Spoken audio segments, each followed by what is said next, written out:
I'm Susan Shovers. I'm a resident of the V in Aventura, Florida, and this is part of a cooking series, Cooking with Bubbe. So welcome to my kitchen. And today I'm welcoming also my husband, Alan, who is joining me in the kitchen, which is also his kitchen.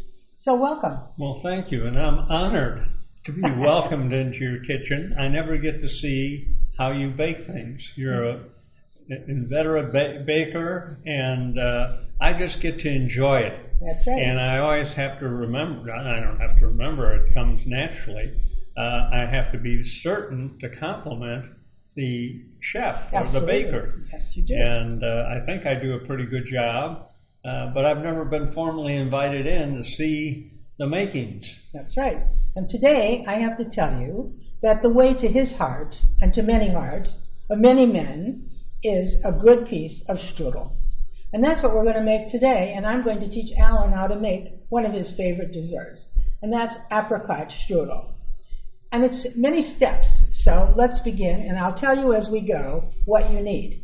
So I'm going to use my food processor, and I'm going to make the dough. And this is not the dough of the olden days where everybody stretched and whatever they did. This is quick and easy. So the first thing I'm going to do is run the food processor, liquefy this just a little bit, and what it is 2 sticks of unsalted butter, and a cup of sour cream. So let's run it. I just want it to get smooth and break up the butter.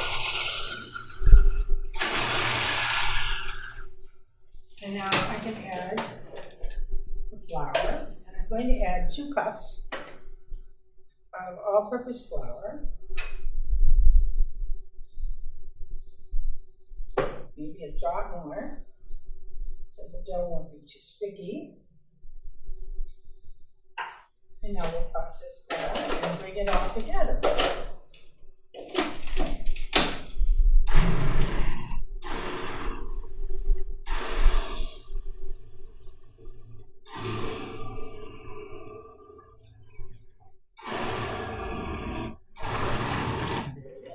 Coming out of the pan. Right? So I'm going to move it over. Beautiful dough. See, Alan, it all came together perfectly. Scrape it out of here. And then you make it into a ball. I'm going to make it into balls. Yeah. I don't want to waste it because it's so good. And now, let's see what I can do with it. I'm going to knead it just a little bit, incorporate, put it together. Needs just a little bit more flour.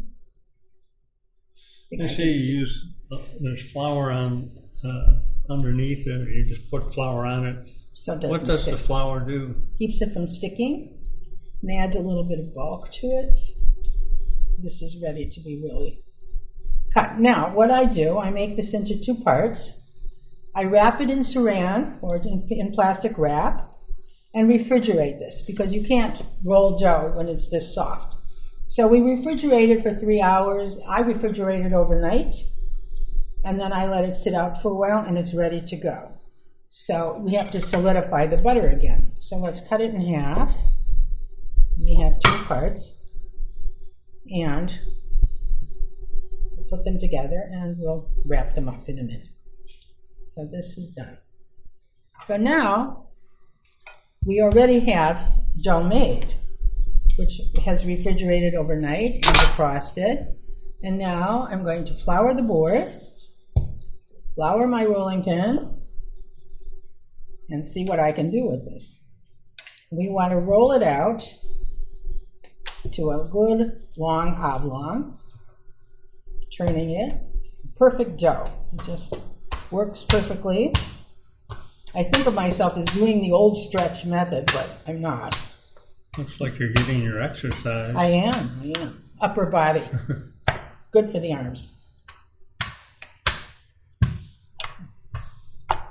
And I want it to be fairly thin, but not so thin that I can't work with it.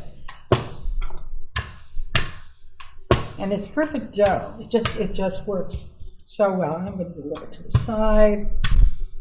Make it bigger. That's pretty good. See? Trying to make it thin. Okay, the next step is the filling. And here I'm using a good quality apricot jam. And I use jam, Alan, because... Why? Because it still has the pieces of the fruit in it. It's thicker, it works better, it doesn't ooze out. I can't tell you the quantity exactly, but by the time I'm done, I'll probably use a third or more of the jar of the jam. The good part is if you don't have this, you can use raspberry, you can use cherry, strawberry, whatever you have.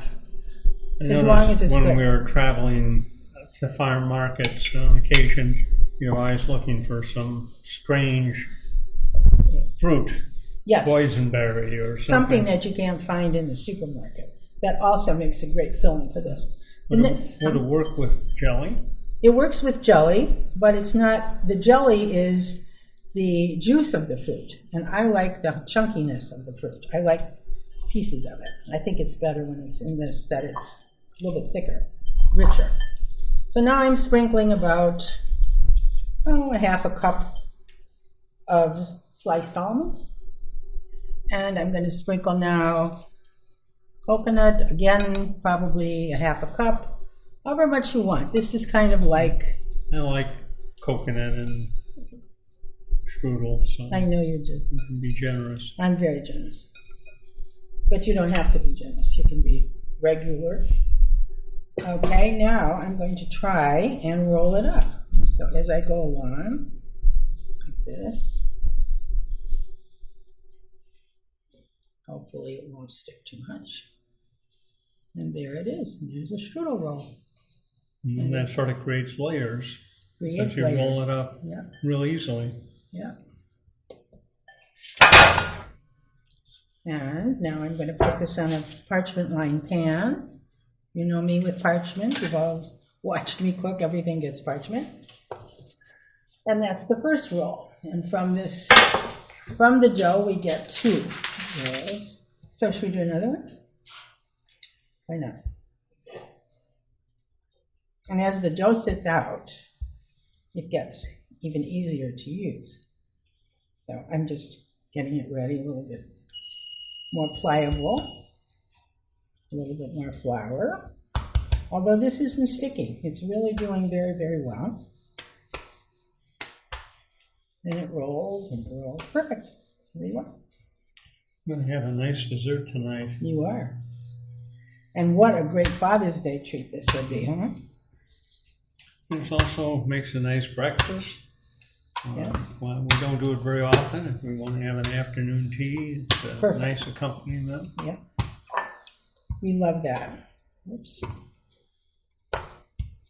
You can feel this is still quite thick, so it needs more rolling. As you learn to make this, you learn all the tricks and trades of making this dough. Sometimes I'm very lucky and I can get a huge amount, and other times not. So here we go again, back to the apricot jam. And we're going to use a lot because it's so good. And it keeps everything very juicy. I love this. Love to make it. Do you remember when I made it for the Evansville Philharmonic dessert party? I made 22 rolls of strudel, I think. I don't think you were real happy that day. You were tired. I was very tired because I got up at 5 o'clock in the morning to slice it. Making it is easy, but slicing it was a long, tedious process. Is there a special type knife you use when you slice it? A serrated knife. Serrated. Mm-hmm. I think this needs a little bit more. Yeah.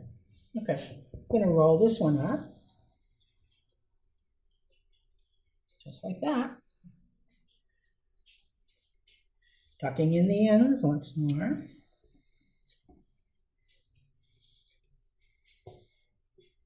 And there we have it. I'll put this on my tray. And you can pop this in the oven now. 350 degrees for 45 minutes. This way I can say that I've actually baked. Yes, you can. And when you take it out of the oven, this is what it looks like. Simple as that.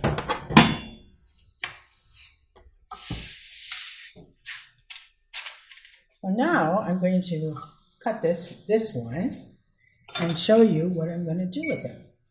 So we're going to cut at the diagonal like that. And I'm cutting sort of the wider pieces instead of the narrow, but you cut about a little more than an inch. I'm generous. This would be better not on parchment paper.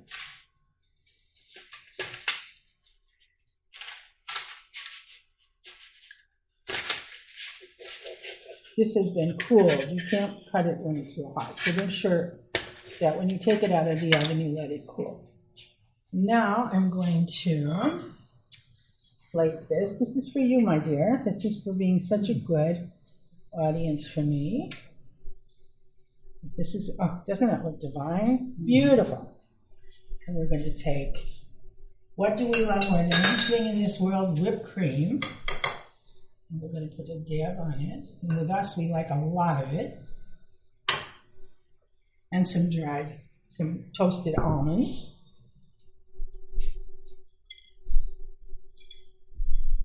And here we have. Happy Father's Day, my dear.